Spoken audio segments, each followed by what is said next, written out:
Assalamualaikum warahmatullahi wabarakatuh. Alhamdulillah nahmaduhu wa nasta'inuhu wa nastaghfiruh wa na'udzu billah min syururi anfusina wa sayyiati a'malina. May yahdihillah fala mudhillalah wa may yudlil fala hadiyalah. Asyhadu an la ilaha illallah wahdahu la syarikalah wa asyhadu anna Muhammadan abduhu wa rasuluh. Ya ayyuhalladzina amanu ittaqullaha haqqa tuqatih wa la tamutunna illa wa antum muslimun. Amma ba'du. Fa inna ahsanal kalami kalamullah wa khairal huda huda Rasulillah sallallahu alaihi wasallam wa syarrul umur muhdasatuha wa kulla muhdasatin bid'ah wa kulla bid'atin dhalalah wa kulla dhalalatin finnar. Ikhwah sekalian, alhamdulillah pada petang ini kita bisa bertemu kembali untuk melanjutkan pembahasan buku Syarah Ushulus Sunnah tulisan Imam Ahmad, yang mana pada kesempatan kali ini kita akan membahas tentang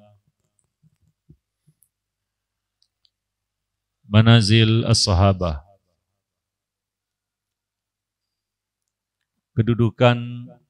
kedudukan para sahabat, ya. Poin yang ke-27. Ahlus Sunnah wal Jamaah memiliki keyakinan khusus terhadap sahabat-sahabat Nabi. Ya. Orang-orang yang bertemu Nabi dan beriman kepada Nabi dan mereka wafat di atas keislamannya.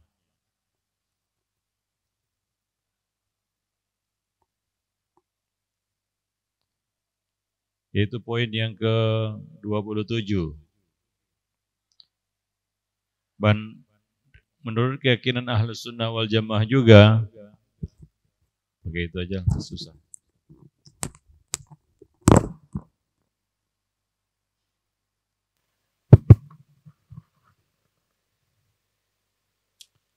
Menurut keyakinan Ahlus Sunnah wal Jamaah juga, para sahabat ini memiliki kedudukan, tingkatan.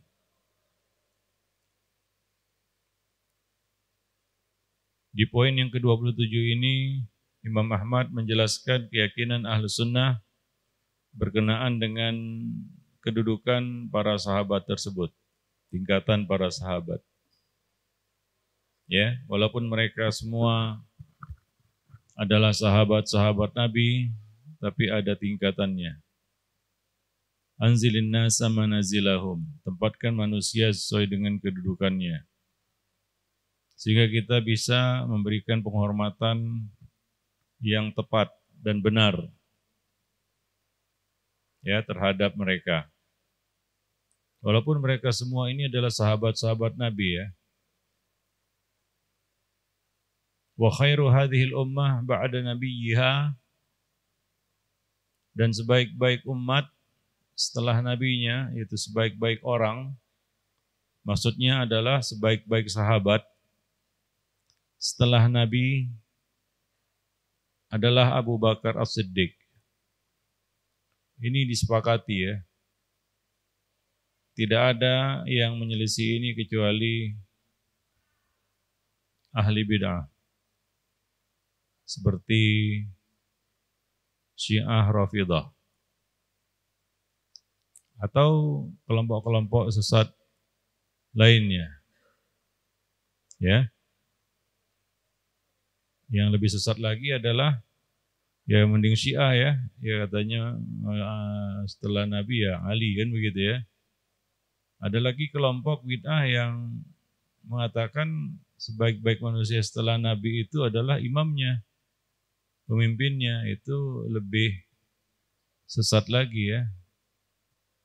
Nggak ada yang mengingkari bahwa generasi terbaik adalah sahabat. Ya. Khairun nasi qarni, tsummal ladina yalunahum, tsummal ladina yalunahum. Jadi kalau ada yang mengatakan selain sahabat ada yang lebih utama setelah Nabi, ini jelas sesat. Ya. Nah, bahkan yang mendahulukan selain Abu Bakar, ya, itu dinyatakan menyimpang dari akidah Ahlus Sunnah wal Jamaah seperti Syiah Rafidhah. Maka ini disepakati oleh segenap umat bahwa orang terbaik setelah Nabi itu adalah Abu Bakar As-Siddiq. Summa Umar bin Al-Khattab. Ini juga disepakati. Ya. Karena Nabi SAW mengatakan, datangilah dua orang sesudahku, yaitu Abu Bakar dan Umar. Ya. Ketika ada seorang wanita yang datang kepada Nabi untuk bertanya atau untuk satu keperluan, setelah selesai dia mau kembali. Sebelum kembali dia datang lagi. Ya, dia menemui Nabi dan bertanya, "Ya Rasulullah, bagaimana kalau tahun depan aku tidak bertemu denganmu? Siapa yang aku harus temui?" Nabi mengatakan, "Temuilah Abu Bakar dan Umar." Ya. Jadi ini nas yang qat'i bahwa kedua sahabat ini adalah orang terbaik setelah Nabi. Abu Bakar dan Umar. Tanpa khilaf di kalangan salaf dan khalaf. Kecuali yang menyimpang ya dari akidah Ahlus Sunnah wal Jamaah seperti Syiah Rafidhah. Thumma Utsman nuqaddimu haula'i tsalatsah kama qaddamahum ashabu Rasulillah lam yakhtalifu fi dzalika. Kemudian Utsman. Ya. Nah, di sini mulai terjadi perselisihan. Siapakah yang terbaik setelah Umar? Ada yang mayoritas ini ya mengatakan Utsman. Ada yang mendahulukan yang lain. Dulu ada kelompok yang namanya Tasyayyu, yaitu yang mendahulukan Ali dari Utsman. Kelompok ini dikatakan kelompok Syiah atau Yatasayya. Ya. Dikatakan Syiatu Ali. Karena mereka mendahulukan Ali daripada Utsman. Nah, itu asal mula munculnya sebutan Syiah itu.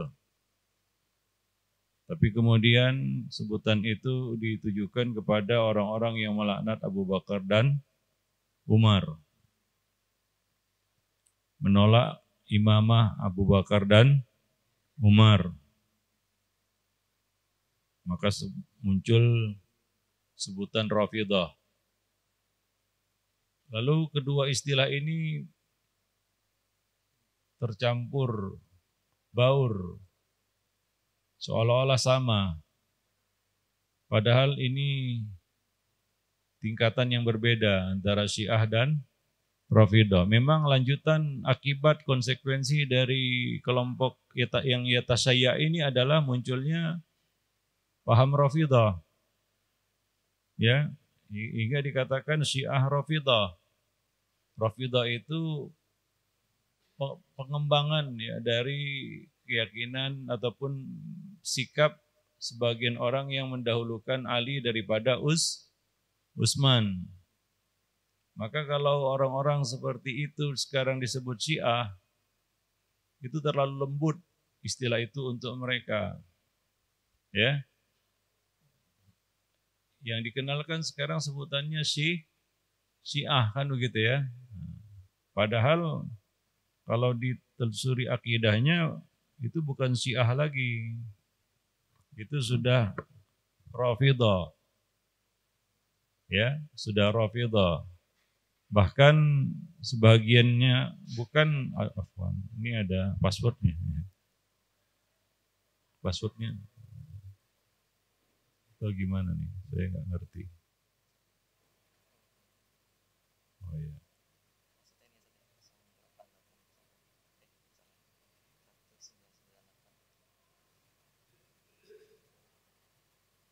Oh ya. Baik. Jadi terlalu lembut panggilan Syiah itu untuk mereka hari ini. Yang mana akidah yang mereka yakini sekarang ini adalah akidah Rafidah. Cuma demikian ya, ini jadi istilah yang populer. Sunni dan Syi'i.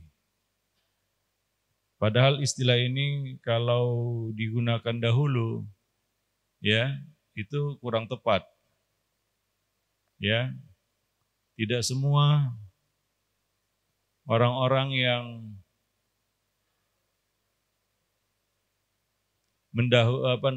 mendahulukan Ali daripada Utsman disebut Rafidah. Enggak disebut Rafidah juga. Tapi disebut Syiah.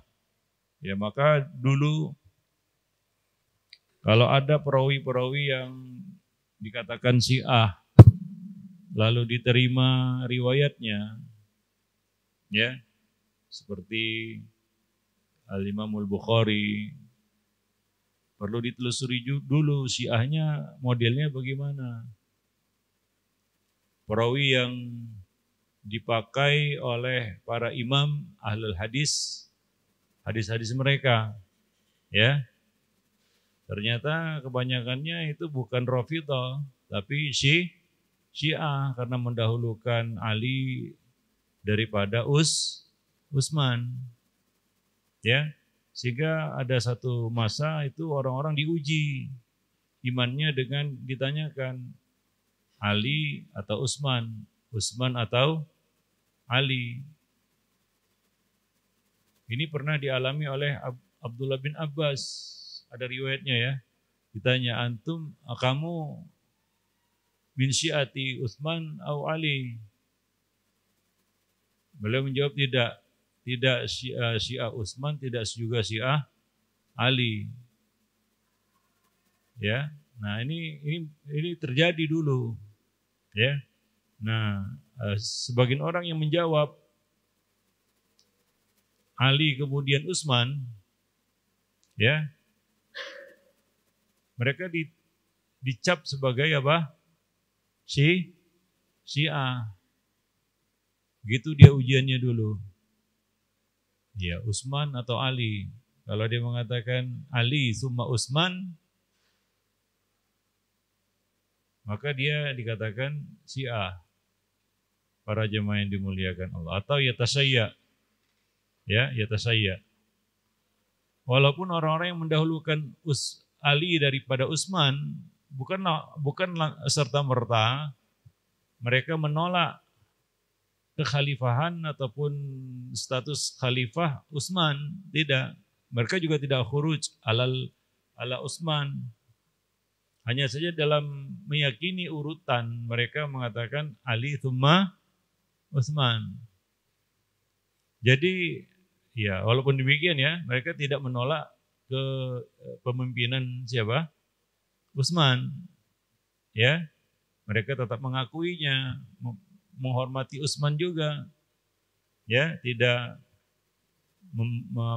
menjelekkan Utsman ataupun menyebutnya dengan sebutan yang buruk. Seperti itu saja sudah dikatakan Syiah dulu ya. Maka perawi-perawi seperti ini yang dipakai oleh para imam nggak ditolak ya riwayatnya. Tapi kalau dia seorang nawasib ataupun rawafid, rafidah atau nasibah, itu ditolak hadisnya. Karena mereka ini, kaum rafidah ini dikenal kelompok yang menghalalkan bohong. Ya, menghalalkan bohong. Walaupun tidak berbohong atau tidak didapati berbohong. Tapi para imam al-hadis menolak orang-orang yang punya mazhab boleh berbohong. Seperti Karomiyah, ini salah satu sekte dari Rafidah. Ya, Karomiyah. Imam Asy-Syafi'i menolak persaksian dari orang-orang Karomiyah karena mereka menghalalkan bohong, ya. Nah, demikian para jemaah yang dimuliakan Allah. Ini kebalikan dari Khawarij ya, yang mengkafirkan orang yang menghalalkan bohong. Ya. Nah, justru Karomiyah ini menghalalkan bohong dia. Nah, demikian ya. Nah, jadi ini supaya jelas istilah yang dipakai oleh para ulama dahulu dengan yang berkembang hari ini. Ya, sehingga jangan tertipu dengan orang yang mengatakan bahwa Imam Bukhari juga berhujjah dengan Syiah. Artinya dengan perawi yang Syiah, tidak menolak riwayat seorang Syiah. Ya, Syiah yang gimana? Ya, kalau Imam Bukhari hidup sekarang nggak akan diterima satupun riwayat orang-orang yang dikatakan Syiah hari ini. Kenapa? Hakikatnya mereka Rafidah. Ya, tapi yang berkembang di tengah-tengah masyarakat kaum muslimin hari ini kan ya kalau nggak Sunni Syi'i kan begitu ya. Rafidi ini kayak dikubur gitu ya. Kayak betul-betul disembunyikan itu identitas Rafidah ini, Rafidi ini. Ya, jangan-jangan ini memang ada campur tangan orang-orang Rafidah juga, ya, untuk bisa menyelusup ya ke tengah-tengah umat ini dengan baju Syiah yang mungkin masih bisa diterima sebagai umat Islam, ya kan, bagian dari Islam, ya. Dulu kelompok Rafidah ini, Gulatul Rafidah, ya memang ada sebagiannya dikafirkan oleh para ulama karena akidahnya sangat-sangat jauh menyimpang, ya.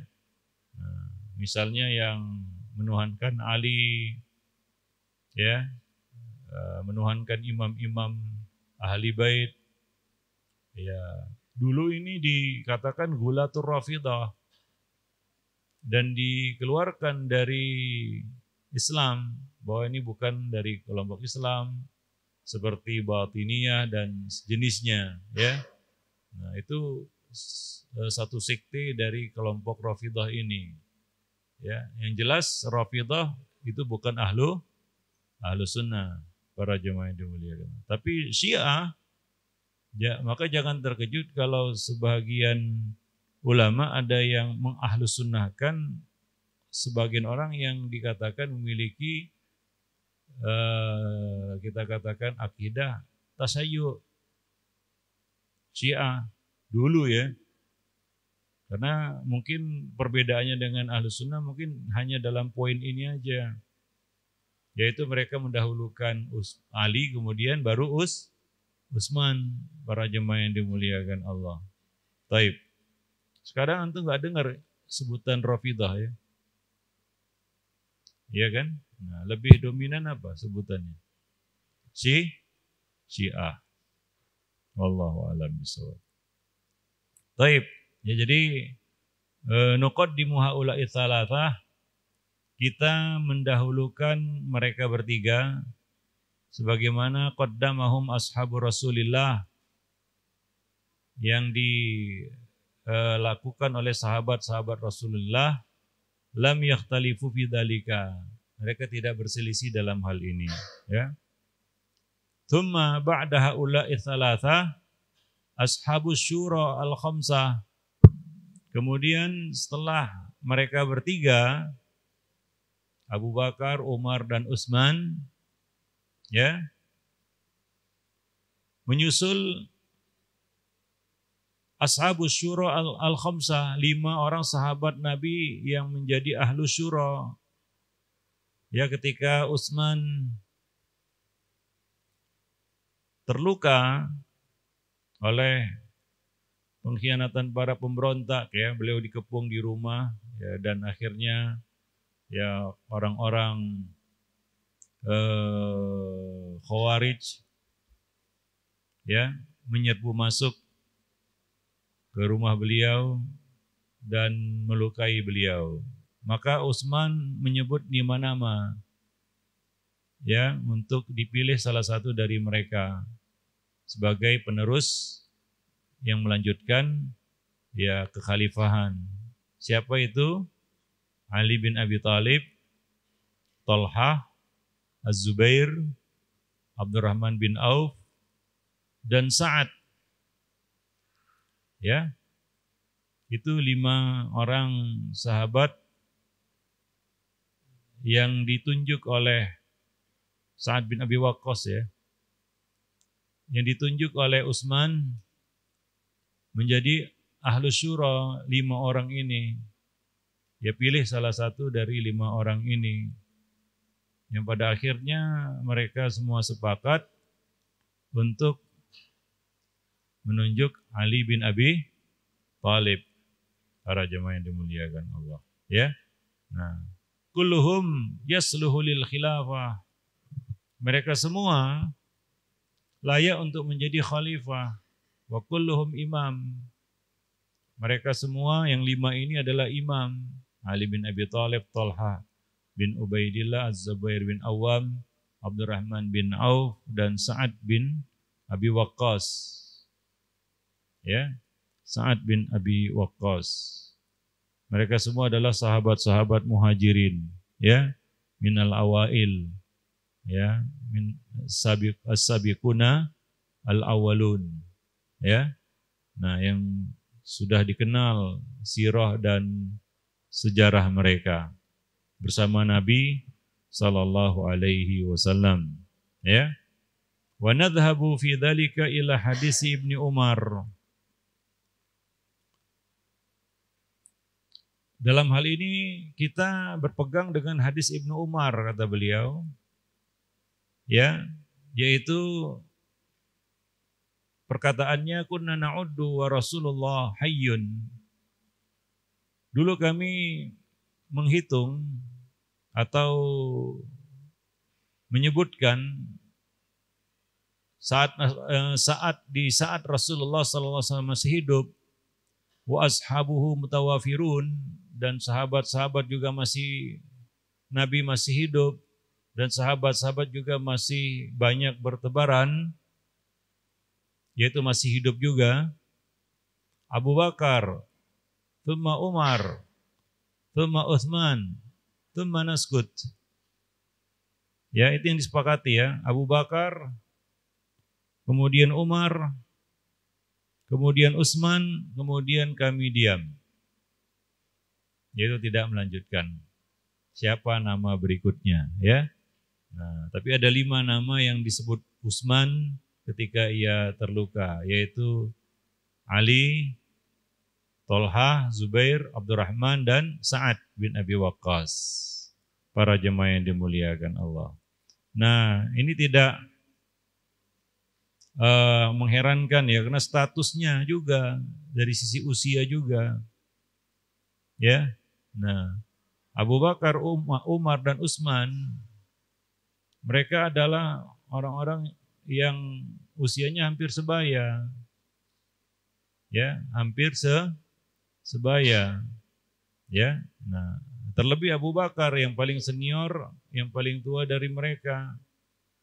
Ya, yang ya kita katakan seusia dengan Nabi, yang dekat dengan Nabi dan seusia dengan beliau. Yang lebih tua dari Abu Bakar banyak di Madinah. Ada nggak? Ada lah ya kan. Cuma yang paling dekat dengan Nabi dan usianya paling tua adalah Abu Bakar. Ya. Kemudian Umar dan kemudian Utsman, para jemaah yang dimuliakan Allah. Jadi dari sisi usia mereka layak untuk menempati urutan pertama, kedua, ketiga setelah Nabi Sallallahu Alaihi Wasallam. Para jemaah yang dimuliakan Allah ya. Ya, tentunya berbeda dengan yang lain yang mungkin lebih muda ya dari mereka bertiga, para jemaah yang dimuliakan Allah, seperti Ali ya dan yang lainnya ya, yang mungkin dari sisi usia ya jauh di bawah Abu Bakar ya. Nah, demikian para jemaah yang dimuliakan Allah. Ya, karena orang tua beda dengan anak muda. Ya. Sama atau beda? Beda atau sama?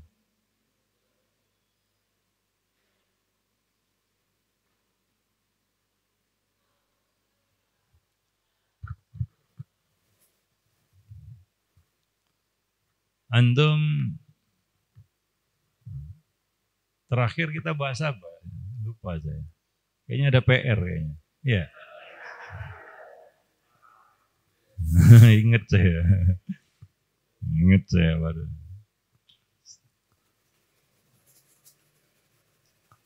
Dua tujuh delapan. Apa PR-nya? Hah? Sirah Nabawi. Siapa yang nyatat? Coba. Ada yang masih pegang catatan? Terakhir apa itu? Ya, yang saya PR-kan ke antum. Ya? Siapa yang ingat? Hah? Ya?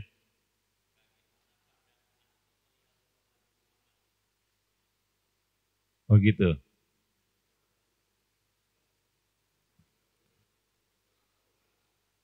Bagaimana?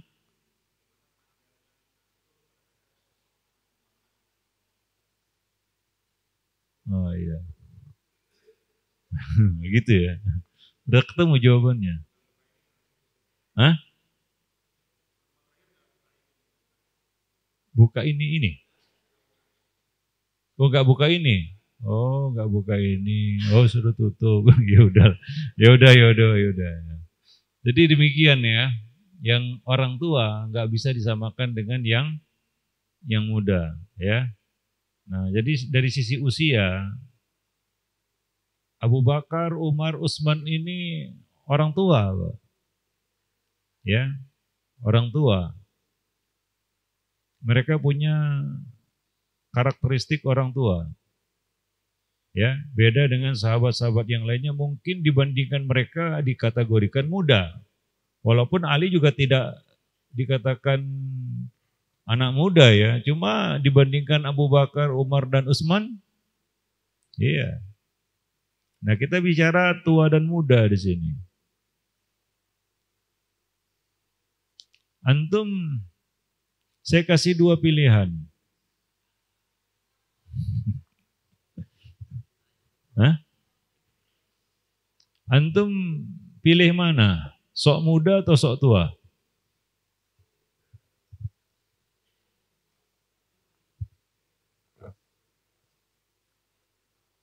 Antum ingin, nah udahlah, sok itu kan kayaknya nggak enak ya. Sok gitu kan ya, sombong kayaknya ya. Nah, kita gantilah. Antum suka merasa tua atau merasa muda?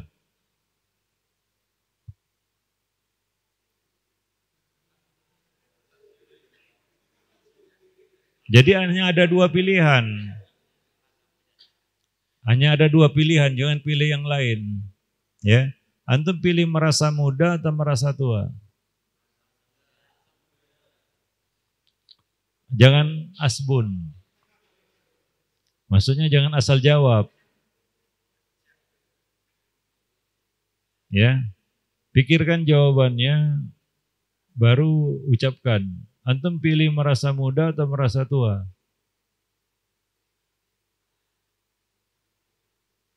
Ya, silakan pilih. Nah, gini aja lah.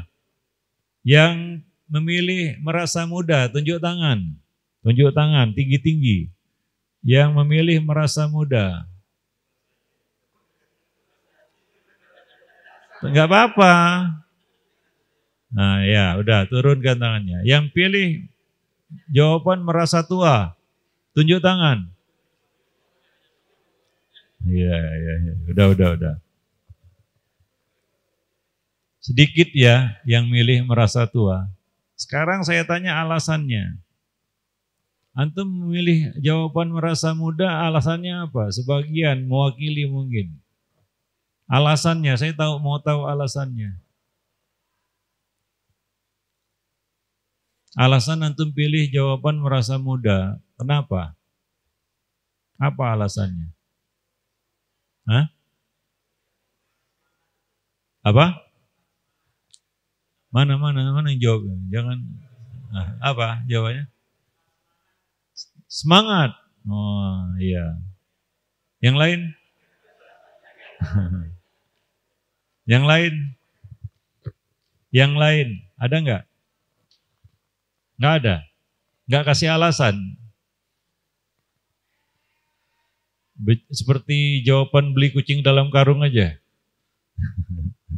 Pilih jawaban ini aja lah, nggak tahu lah alasannya apa gitu. Berarti nggak dipikir dari jawabannya kalau antum nggak bisa kasih alasan. Apa alasannya? Tanpa alasan. Alasannya ya. Biar nggak dianggap tua. Jadi antum merasa muda. Ya udahlah. Yang lain? Hah? Ya. Saya nggak tanya antum berapa umurnya. Ya tapi nggak apa-apa lah, nggak apa-apa. Iya, nggak apa-apa.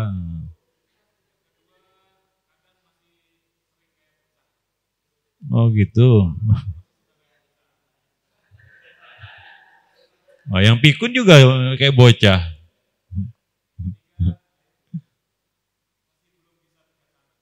Oh gitu. Iya. Yang lain?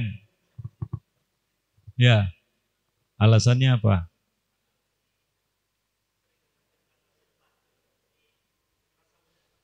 Oh gitu, karena mikir masa depan harus merasa muda gitu ya.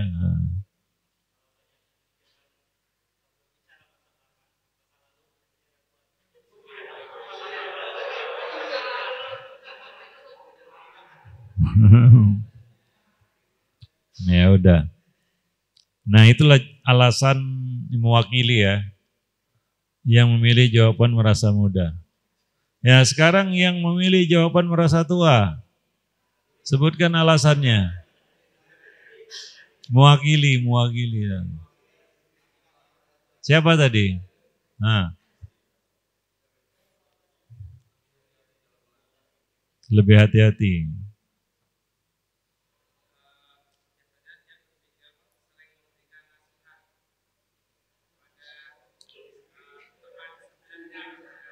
Oh gitu. Oh gitu, sering cerita masa lalu. Itu alasannya. Milih jawaban merasa tua. Ya udah. Yang lain?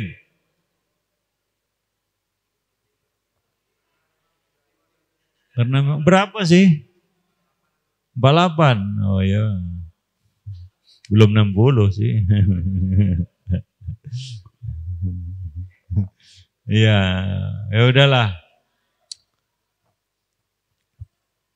Boleh saya katakan di sini yang umur antum berapa sini? 30 tahun ke atas, tunjuk tangan. Oh, rata-rata 30 tahun ke atas ini. 30 tahun ke bawah. 30 tahun ke bawah. Oh.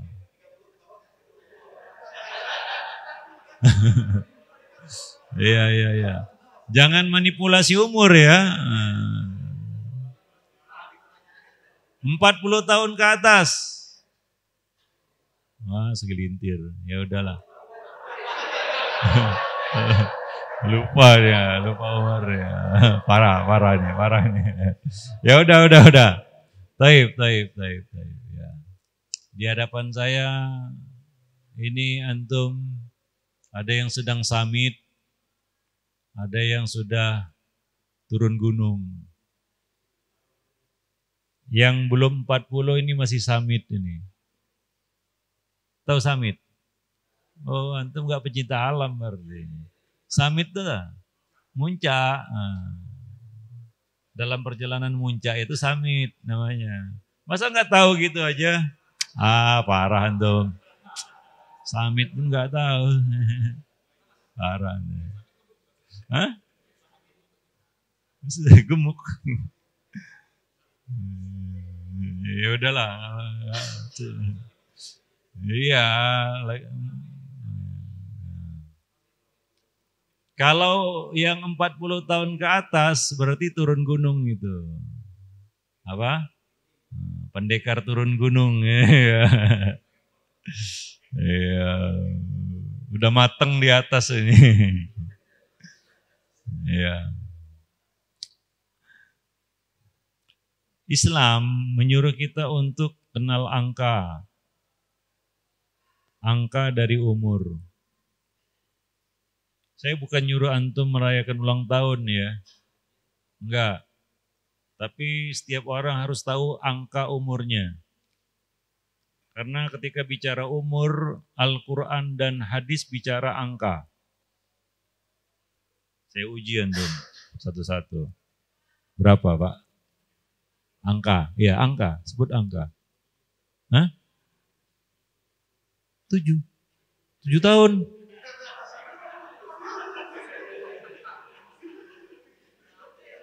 Masih mikir. Iya. 36. Gak ragu-ragu kayaknya nih. Ya 36. Tahun berapa lahir? Hah? 87. Berapa angka? Hah? 31. Ada yang nggak tahu angka umurnya? Nah, yang nggak tahu bertobatlah. Ya harus tahu, karena ketika bicara umur, Al-Quran itu menyebutkan angka. Contohnya firman Allah Subhanahu wa taala, hatta idza balagha asyuddahu wa balagha arba'ina sanatan. Nah, ketika manusia itu sudah sampai puncak umurnya, berapa puncak umurnya? 40 tahun. Makanya saya katakan, orang yang belum 40 tahun itu masih summit. Masih muncak dia. Yang sudah 40 tahun ke atas, ini turun gunung. Para jemaah yang dimuliakan Allah, ya. Nah, demikian juga di dalam hadis. Ketika Nabi bicara tentang umur, Nabi selalu menyebut angka. Contohnya apa?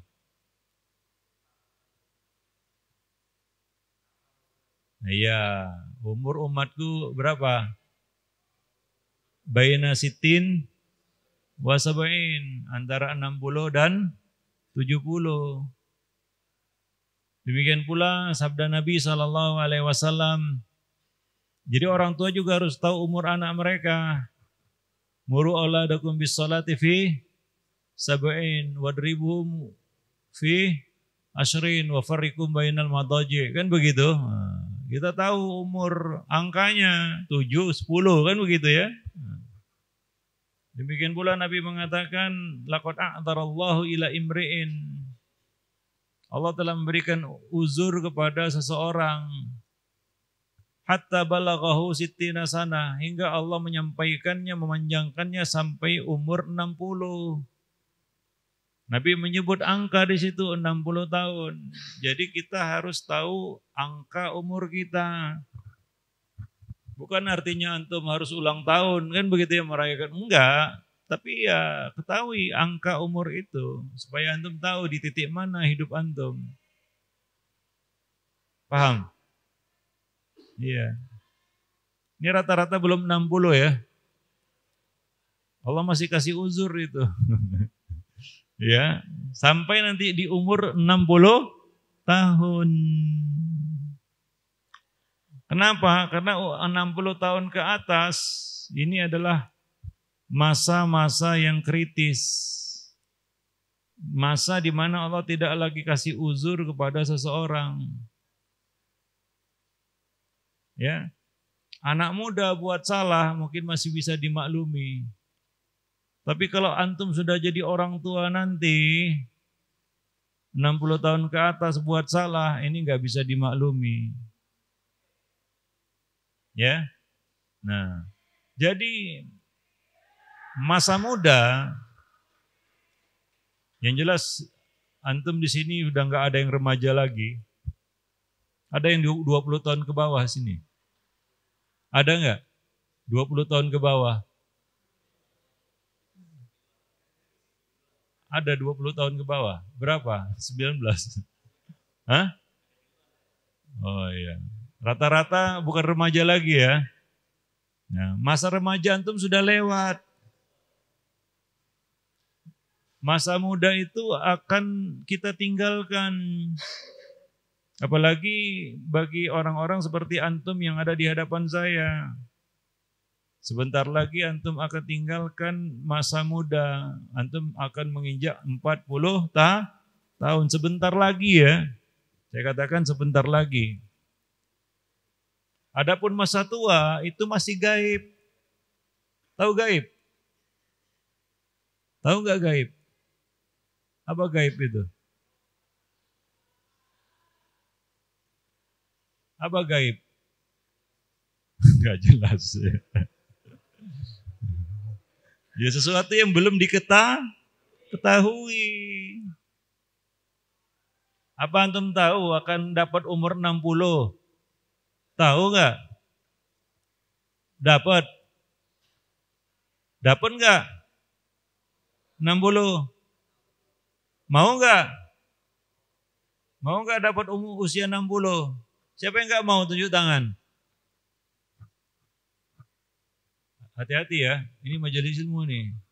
Ini ngajinya ngeri-ngeri sedap ini. Antum salah jawab bisa diaminkan malaikat nih. Antum mau panjang umur sampai 60 tahun? Mau enggak? Jangan diam aja. Bagus. Ya, mudah-mudahan Allah panjangkan umur kita sampai 60 tahun. Amin. Bagus. Tapi itu belum tahu lagi ya. Adapun masa muda antum sudah lewat. Masa remaja lah yang pasti lewat ya. Masa muda sebentar lagi akan dilewati ini. Ya nggak akan bisa dikembalikan lagi. Hidup ini nggak mundur ke belakang. Jadi kalau antum nanti sudah 40 tahun ke atas, sudah tua, percuma antum merasa muda itu kalau antum tua nanti. Sekarang aja. Apa gunanya antum merasa muda coba? Apa gunanya coba? Antum merasa muda. Hati-hati ya. Antum yang masih muda ini, lebih muda dari saya yang jelas, belum tentu dapat masa tua. Antum tahu jurnal rumah sakit. Banyak pasien-pasien usia muda ya, terkena penyakit-penyakit yang mematikan. Gagal ginjal, gagal jantung. Penyakit aneh-aneh yang biasa diidap oleh orang-orang tua. Enggak baca jurnal itu. Iya betul, ini serius, ini bukan nakut-nakuti. Orang-orang usia muda Pak, kena diabetes mellitus, kena gagal ginjal, cuci darah, kena gagal jantung, pneumonia dan lain-lain sebagainya, penyakit-penyakit bahkan kanker. Ya, itu orang-orang usia muda. Tahu sebabnya apa? Siapa yang tahu sebabnya apa? Hah? Nggak tahu? Ya udah, saya kasih tahu. Karena antum sendiri bisa membuktikannya. Nanti pulang ke rumah, antum punya anak nggak? Punya anak nggak? Nah, nanti sampai rumah, bikin minuman kunyit asam, taruh di sini, dan beli boba. Boba-boba itu boba. Minuman kekinian itu. Ya, letakkan bergandengan itu ya. Suruh anak antum pilih, mana yang dia pilih, boba atau kunyit asam itu? Atau beras kencur lah. Hah? Anak antum di rumah nanti, pilih yang mana dia. Coba aja di rumah nanti. Ini saya nggak cerita jamu ya. Kalau jamu ya. Makanya bakul jamu udah pindah profesi semua, jual boba. Iya kan? Ya antum lihatlah yang di pinggir-pinggir jalan itu. Berjejer kan sepanjang jalan. Apa yang dijual? Minuman apa? Soda, boba kan gitu ya. Kalau makanan sama aja sebenarnya. Hidangkanlah ubi rebus sama martabak pecenongan. Oh. Atau ini Baker Old. Baker Old. Mana yang dia pilih? Ini atau ubi rebus? Alah.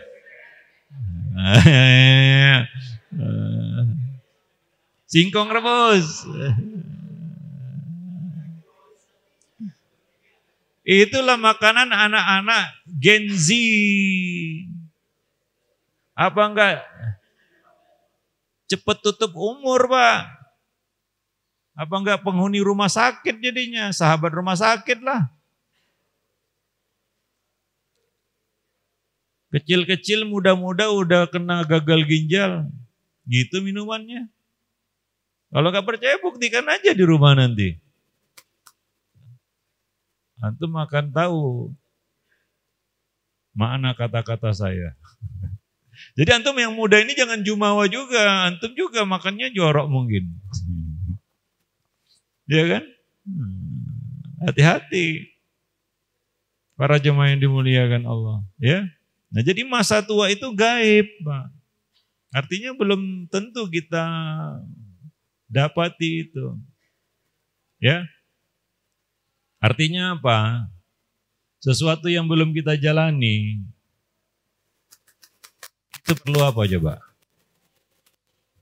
Apa? Persiapan. Ya, mana tahu kita sampai ke umur itu.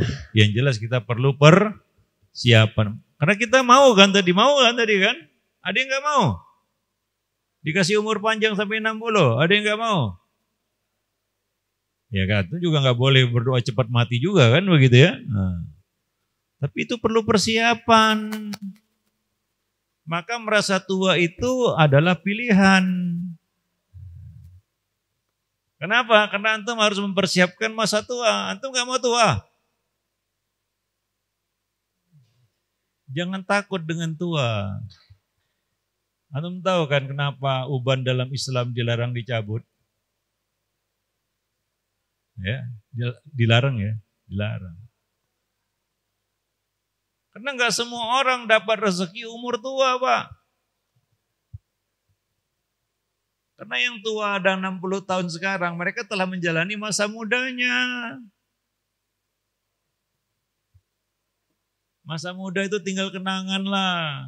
Antum jangan merasa muda lagi. Anak muda aja bagusnya merasa tua. Supaya persiapannya menyambut masa tua itu lebih matang. Apalagi yang sebentar lagi mau tua. Kalau sudah tua baru mempersiapkan masa tua, namanya terlambat, telat.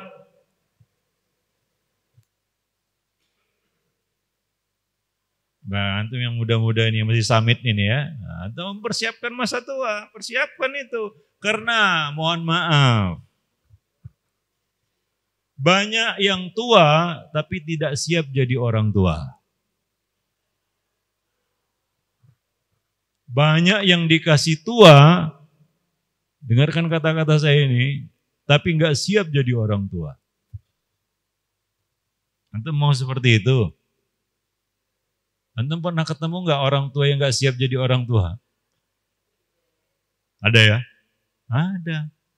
Karena biasanya orang yang tua itu, orang tua itu, semuanya semakin bijaksana, semakin sabar, semakin santun, semakin penyayang, semakin bisa mengendalikan emosi, kan begitu ya? Nah, pokoknya semakin semua lah, kecuali semakin di depan, itu Yamaha.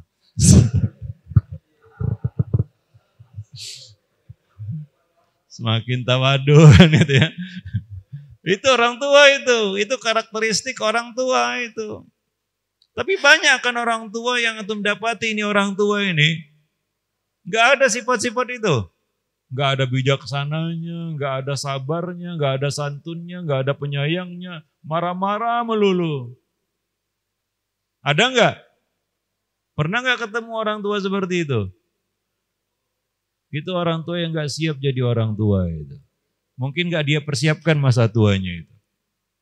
Oleh karena itu antum pagi dan petang kan zikirnya doanya apa? Salah satunya berlindung dari apa? Masa tua yang buruk itu, seperti itu. Su'ul kibar. Ya. Waliyadzubillah lah kalau udah tua kayak gitu. Maka ada pepatah yang bunyinya apa? Ada pepatah yang bunyinya apa? Iya bagus, tua-tua keladi. Lanjutkan. Makin menjadi. Tahu maksudnya? Apa maksudnya itu? Pepatah orang tua kita itu. Hah? Makin apa? Maksud dari pepatah itu apa? Para guru. Mana guru bahasa Indonesia? Ayo, kasih jawaban dulu. Mana guru bahasa Indonesia? Coba jelaskan makna pepatah itu. Tua-tua keladi, makin tua makin menjadi. Ayo. Guru bahasa Indonesia. Guru. Jangan ya udahlah yang lainnya lah, mau guru IPA, mau guru apa. Silakan kasih jawab apa? Penjelasan. Apa maksudnya tua-tua keladi makin tua makin menjadi? Coba. Nggak tahu? Hah?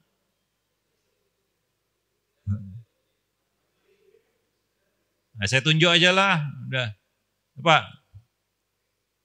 Tua-tua keladi makin tua makin menjadi. Apa maksudnya?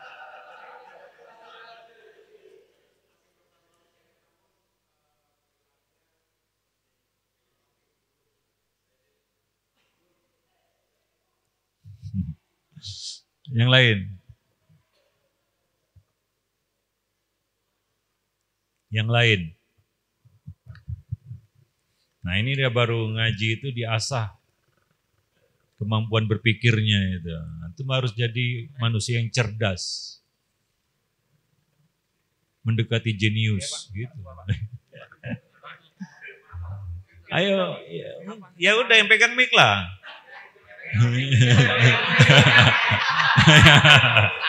Yang pegang mic. Kejebak. Ya, jelaskan. Tua-tua keladi makin tua makin menjadi. Iya. Ya, makin tua bukannya sadar nggak tobat-tobat, Zat.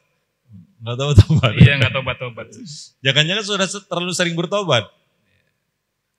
Udah bolak-balik bertobat gitu.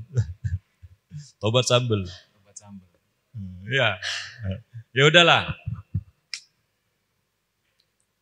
Makna dari pepatah itu adalah menjelaskan tentang orang tua yang nggak siap jadi orang tua. Itulah tua-tua keladi. Orang tua yang nggak siap jadi orang tua. Maka tidak semua orang yang dikasih tua siap jadi orang tua. Kenapa? Karena masa tua itu perlu dipersiapkan. Apalagi 60 tahun ke atas, yang mana Allah telah mengangkat uzur. Anak muda buat salah beda dengan orang tua buat salah. Tadi ada yang menjawab, saya pilih merasa muda karena semangat. Siapa tadi? Oh, semangat ya, semangat. Semangat. Semangat 45. Merdeka. Gitu ya. Ya, itu untuk merebut kemerdekaan. 17 Agustus itu, ya. Tahu nggak antum bahwa di dalam beragama nggak cukup modal semangat? Tahu nggak? Cukup modal semangat, saya tanya dulu. Dalam beragama ini, baik itu di dalam mempelajarinya maupun mengamalkannya, cukup nggak modal semangat? Cukup atau tidak? Bukan semangat nggak perlu ya, saya katakan cukup atau tidak cukup? Tidak. Walaupun semangat itu perlu, tapi nggak cukup hanya modal semangat. Karena banyak orang yang tersesat gara-gara semangat. Ada nggak? Ya, contohnya Khawarij kan begitu. Semangat, luar biasa. Ngalah-ngalahi sahabat lagi. Tapi apa cukup itu? Enggak, hati-hati dengan semangat. Hati-hati dengan semangat. Kenapa? Karena setan bisa memanfaatkan semangat kita. Setan memanfaatkan semangat yang ada pada diri kita. Ya. Nah, jadi bahaya itu hanya modal semangat. Para jemaah yang dimuliakan Allah, nggak cukup modal semangat. Ada makna semangat itu, ada kesan ya Afwan, ada kesan semangat itu bermakna ceroboh. Ya misalnya, oh terlalu bersemangat, akhirnya apa? Akhirnya dia membawa bola keluar lapangan gitu, karena saking semangatnya. Ya kan, no, kebalasan maksudnya. Gitu. Itu karena semangatnya itu, saking semangatnya. Jadi ada makna kecerobohan. Anak muda saya paham, karakternya memang itu. Karakter anak muda adalah semangat. Tapi cenderung apa? Ceroboh. Itu anak muda. Tapi masih bisa dimaklumi. Ya kenapa? Karena masih muda. Kan begitu. Orang tua karakternya bijaksana. Ya, karakteristik orang tua itu adalah bijaksana. Itu adalah sifat yang harus ada pada orang tua. Identik dengan apa? Bijaksana. Dan itu berkebalikan dari makna ceroboh. Bijaksana itu sama dengan hati-hati. Itu bijaksana, orang bijaksana itu hati-hati. Nah itu adalah sifat orang tua. Nah untuk sampai kepada tingkat bijaksana itu perlu waktu. Nggak bisa instan tiba-tiba antum jadi orang bijaksana. Perlu masa untuk mengasah bijaksana. Hingga antum perlu jadi orang tua untuk bisa sampai kepada tingkat tertinggi dari kebijaksanaan dalam hidup antum ya. Karena kematangan berpikir, bertindak dan lain sebagainya. Enggak sama kan pandangan orang tua dengan anak muda. Sama nggak? Nggak sama. Maka semua itu perlu dipersiapkan. Maka merasa tua itu lebih baik bagi antum, walaupun antum masih muda. Sekarang pilih mana, merasa tua atau merasa muda? Sahabat-sahabat Nabi itu dididik untuk lebih matang dari umurnya. Contohnya Usama bin Zaid bisa jadi panglima perang di umur 18 tahun. Nabi selalu mengasah seperti itu. Penampilan boleh muda, tapi jiwa harus tua, matang. Iya, seperti saya ini, umur 53, tapi penampilan 35. Iya. Perasaan penampilan kan gitu ya. Tapi ya pemikiran mungkin jauh dari usia kita, nggak jadi masalah karena kita mempersiapkan itu, melatih diri untuk jadi orang tua. Wah, sudah azan maghrib itu. Ya udahlah, sampai di sini dulu lah ya. Sayang kali, harusnya panjang nih pembahasannya. Oh, waduh. Bulan depan lah. Tapi nanti ya kita lanjutkan lagi pada pertemuan-pertemuan yang akan datang. Subhanakallah bihamdik, asyhadu an la ilaha illa anta, astaghfiruka wa atubu ilaik. Assalamualaikum warahmatullahi wabarakatuh.